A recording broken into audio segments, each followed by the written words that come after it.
بسم الآب والابن والروح القدس إله واحد أمين. أهلا بيكم في قناتنا وعظة وترنيمة وحكاية. والنهاردة هنحكي لكم عن ظهور الأنبا كراس أسقف المحلة لسيدة مريضة. وتقول السيدة: بعد سفر سيدنا للسماء كنت قاعدة بالليل على السرير لوحدي في الأوضة ومليش أي حد، وكنت مريضة جدا وعندي آلام شديدة في رجلي وما بقدرش أمشي خالص.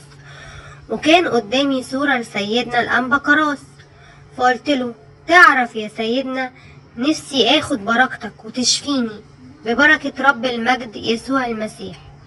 وبعد لحظة لقيت شخص واقف قدامي وكان منور نور عظيم ولابس دنيا بيضة ووجهه منور زي الشمس، ومن كتر النور اللي انا شايفاه ما قدرتش اشوف شكله، وكنت مذهولة جدا من المنظر اللي انا شايفاه. ولقيته بيقولي: انا كراس اللي انتي طلبتيه. فقلت له: انا ما استاهلش كل البركة دي يا سيدنا. فقال لي: زي ما جيت وزرتك تيجي انتي كمان وتزوريني.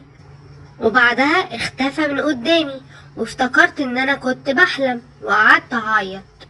وفي الوقت ده شميت ريحة بخور حلوة قوي، لكن ما كنتش عارفة الريحة دي جاية منين. قلت اقوم واشوف الريحة دي منين. وانا قايمة من على السرير لقيت نفسي بمشي ورجلي مش وجعاني خالص. وعرفت وقتها ان فعلا سيدنا الأنبا كراس كان معايا في الأوضة، وفعلا هو شفاني.